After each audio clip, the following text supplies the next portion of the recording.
In this episode, we are going to talk about the 5 most important characteristics of successful therapy entrepreneurs. But first, let's talk about what is an entrepreneur. Well, entrepreneurs are individuals who have a vision of how to make products or services that already exist better. So they're improving upon something. Or they might create and invent something entirely new, whether it be a product or a service. Entrepreneurs are the world's most powerful transformers in the sense that they imagine the world differently and they have an enormous impact on their communities and in the world. Entrepreneurs are individuals who are innovators in the sense that they seek opportunities to improve something or to create something that doesn't yet exist. In other words, entrepreneurs are problem solvers. Therapy entrepreneurs have a huge impact on the overall physical, mental, psychological, and spiritual health of our overall society's health and wellness. And this is why I want to support, encourage, and really serve as a resource for all of you therapy professionals out there that help and heal others. So if you are an occupational therapist, a physical therapist, a speech therapist, if you are in mental health profession or a psychologist, maybe you're a behavioral therapist or a nurse practitioner, dietitian. Well, if you're any one of those individual helping and healing professions, you are in the right place. And if you're excited about having your own private practice, then I'm glad you're here. My name is Jessica McMurdy. I'm a pediatric occupational therapist from playitforwardtherapy.net, and I'm also the clinical director and owner at Stepping Stones Therapy Network. And I'm super excited to talk to you about the 5 characteristics of successful therapy entrepreneurs. Make sure, though, that you stay to the end so you don't miss out on the 5 traits that make therapy entrepreneurs unique. When it comes to the impact of entrepreneurship, can you imagine this for yourself? Can you imagine being the person who has the ability and the potential to change lives in a way that is unique to you, your unique skill set and talents? You'll have a positive impact, which will have a ripple effect. You have the potential to change entire communities, especially if you are on the mission to help the greater good. It's not only about helping and healing others, it's also about building your own life and being your own boss, being able to be in charge over your own career. Can you imagine what it's like getting to work with who you want, picking your coworkers, and spending more time doing what you love to do and with people who you want to be with, and being able to just wake up to freedom every morning? This is a potential of entrepreneurship. Now let's dive into the 5 characteristics of successful therapy entrepreneurs and see what it takes to accomplish a successful private practice. The first characteristic is passion. The success of entrepreneurs goes way beyond just being smart or naturally talented. I like to define passion as wholehearted dedication to your craft. Passion has also been described as driven by heart or fueled by an unshakable sense of purpose. As a therapist, I love what I do, and I also want to propel the therapy professions forward because I witness every day the positive impact that my work as a therapist and also the dedication of my therapy team has on our clients' lives. As an occupational therapist, I would describe passion as that feeling of excitement when my client succeeds. It just feels so rewarding and exciting knowing that my work is having a positive impact, and that's what drives me forward. No matter how little of a milestone of success it might seem to others, it's a big deal to that child. And it just really lights me up to see their faces light up the first time they're able to write their name or take care of themselves independently or learn how to make a new friend. So for me, each little step forward is heading towards that child achieving a development milestone that has a significant impact in their everyday life. And this is what gets me excited to come to work every day. It's this type of passion that you have in your soul for helping and healing others that's going to help balance out those natural feelings of fear. If you're feeling a little unsure or afraid, don't worry, because that's just normal. So we do know going into business is a risk you have to take, and there are not be obstacles. But if you have the desire to make an impact and you have a passion, that will really help balance out this fear, and it'll really help fuel your desire to be able to start your practice of your dreams. My question for you is, what are you passionate about in your line of work? If you're a therapist, what types of clients do you feel the most fulfilled helping? And who do you feel the most led to help? In other words, what are you passionate about? And what is a possible niche for your private practice? Who do you love to serve? The second characteristic is perseverance. Remember the fable of the tortoise and the hare?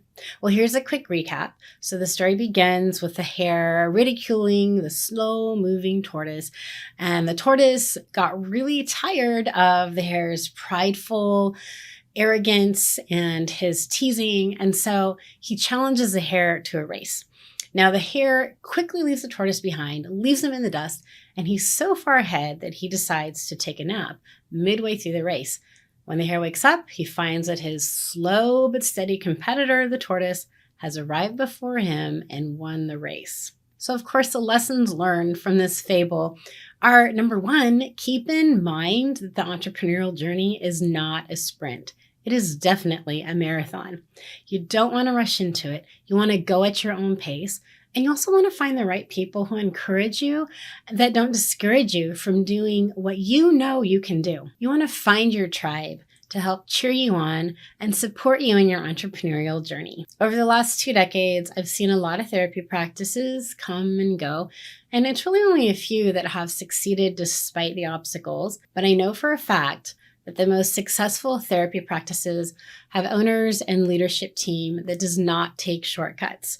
They stay alert and aware of everything that's happening in all aspects of their business, and they persevere. I think Winston Churchill sums up perseverance well, especially when it comes to success. He said, quote, "Success is the ability to go from one failure to another with no loss of enthusiasm," end quote. I would agree with Mr. Churchill. The third characteristic is flexibility. So one of the key personality traits of successful entrepreneurs is that they have flexible thinking. Successful business owners, they not only persevere, but they also have that mental ability to really pivot despite internal or external challenges or circumstances. At our clinic, a common goal that we have for our clients and many of the children, they're working towards improving their executive functioning skills, particularly flexibility and their social emotional regulation. Well, this trait, it's not necessarily inherent, but flexibility can definitely be learned and trained. So when we work with kids, we use social thinking programs that teach kids to have more flexible thinking with fun characters such as Rock Brain. And this is a character who gets stuck on an idea, or Glass Man. He has big reactions to small problems.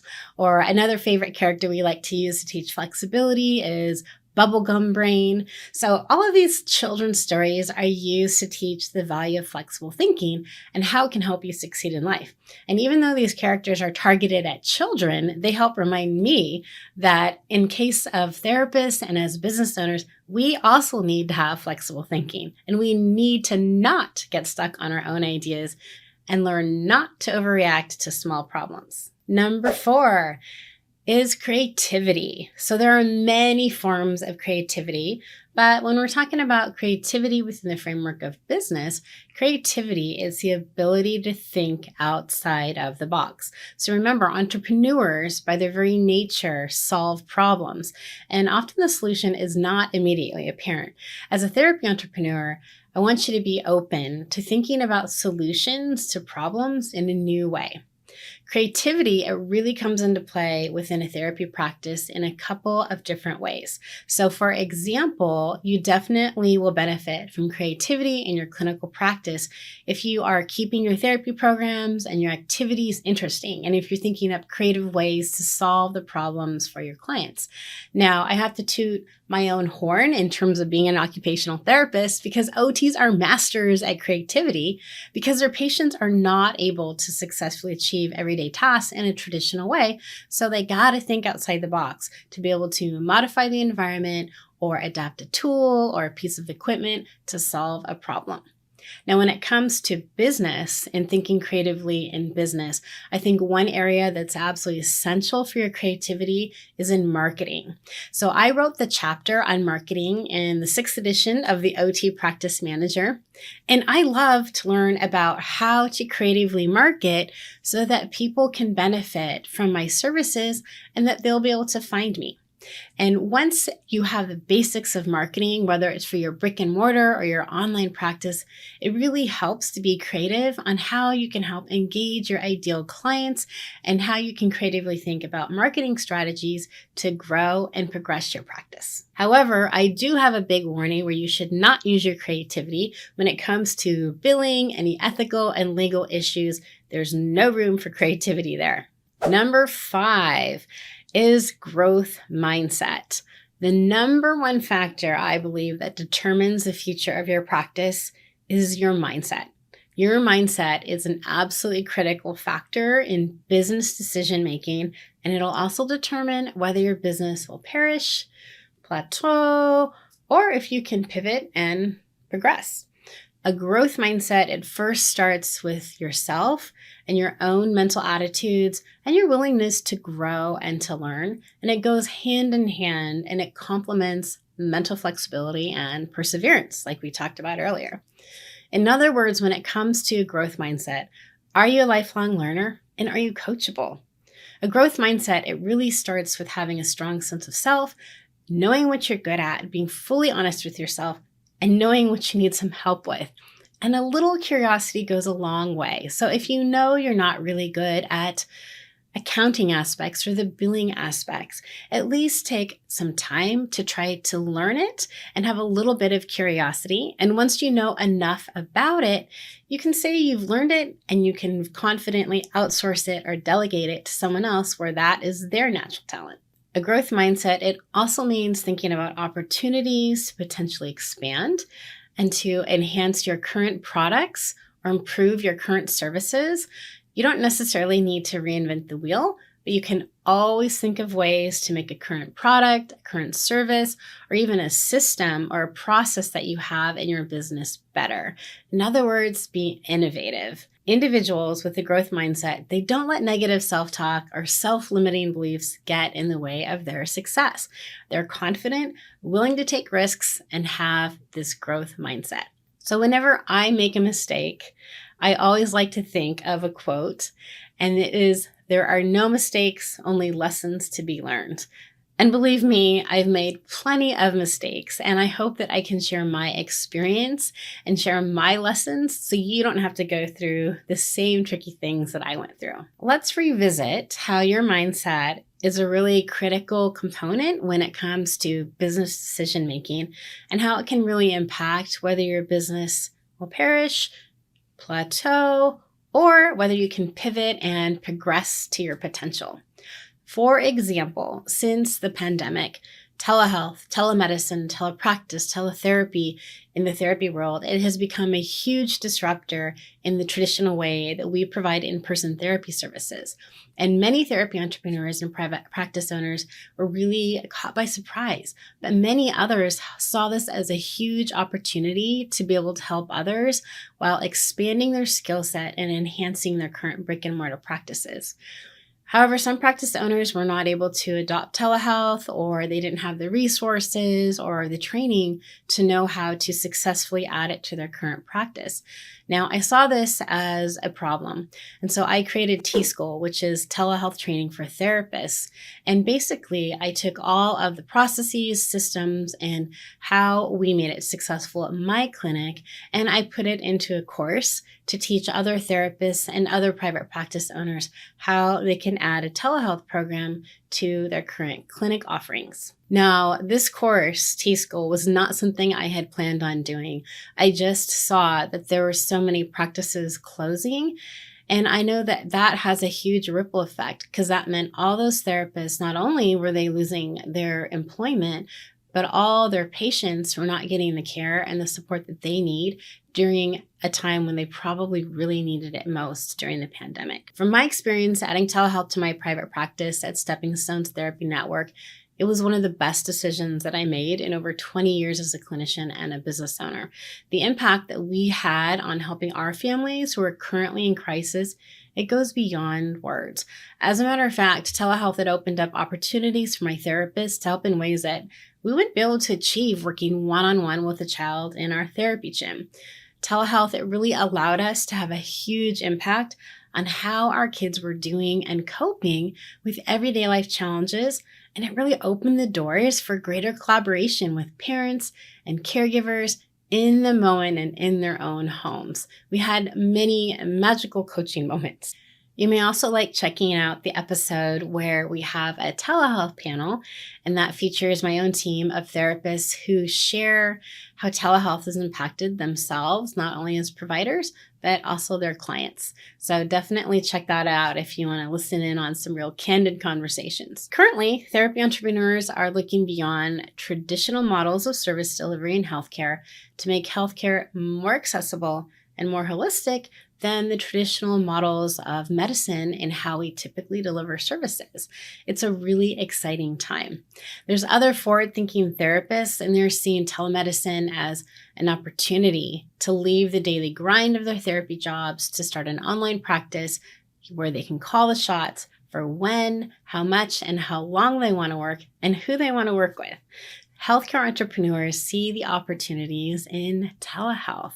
Starting a private practice, it allows therapists to work with their ideal dream clients who are motivated to get well and who truly appreciate the services that you provide. Here's a quick recap of the 5 characteristics of successful therapy entrepreneurs. Number 1 is passion.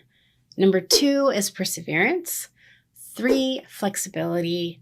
4, creativity. And 5, having a growth mindset. If you are a therapist on a mission for the greater good of helping and healing others, and if you can identify with these 5 qualities and characteristics, I really encourage you to think big about pursuing your goals. Imagine being able to wake up, work with who you want to, spend more time doing what you love, spend more time with the people that you love, and being able to wake up to freedom every day. These are the possibilities and the potential of entrepreneurship. If you found this episode helpful, make sure to subscribe so you don't miss any updates and future resources to help you build the private practice of your dreams. And also, if you found this could help another friend out, make sure to pay it forward and share this podcast with them as well. I'm going to leave you some helpful tips and resources in the description. So until next time, make sure that you show the love, share your knowledge, and play it forward.